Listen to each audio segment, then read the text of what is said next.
Bonjour, mademoiselle Ocean. Comme vous le savez, la liberté conditionnelle est un privilège. J'ai fait une bêtise. Mais c'est du passé.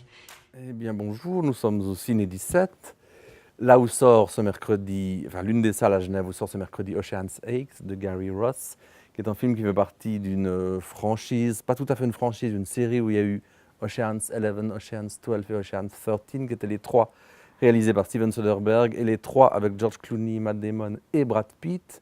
Là, c'est pas tout à fait pareil, il fait partie de cette série parce que c'est le même principe du casse, donc c'est un film de casse, sauf que cette fois, les personnages sont toutes des femmes. Elles vont tenter de dérober un diamant qui vaut des millions, qui est conservé dans les sous-sols et dans les coffres-forts de quartier.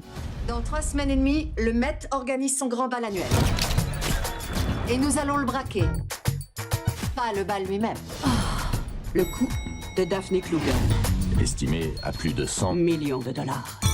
Non, 150 millions de dollars. Le lien avec les autres films est à peine suggéré parce que l'un des personnages du film, Sandra Bullock, est la sœur de George Clooney, on le sait à travers une photo, une séquence. Et tout le reste du film se baigne dans un climat très luxueux, très glamour. On est dans le milieu des grands diamantaires, on est dans un milieu de la mode new-yorkaise. Il y a une grosse séquence du film qui se déroule durant le Met, donc il y a le grand gala annuel de charité qui allait au Metropolitan Museum avec plein de people. Ça donne un film très soigné, très beau, très jouissif, très drôle, très plaisant à voir, avec des actrices qui sont tout à fait, qui jouent le jeu. Il y a Kate Blanchett, il y a Sandra Bullock, il y a Helena Bonham Carter, il y a même Rihanna, la chanteuse Rihanna, qui tient un petit rôle qui est plutôt bien. Et on oublie sans problème la trilogie de Soderbergh, parce que là on a affaire à un autre réalisateur qui s'appelle Gary Ross, je l'ai dit avant, qui est un peu plus technique, qui est moins auteur que Soderbergh, mais néanmoins, parmi les divertissements qui sont à l'affiche en ce début d'été, c'est un de ceux qui m'a le plus séduit, on va dire.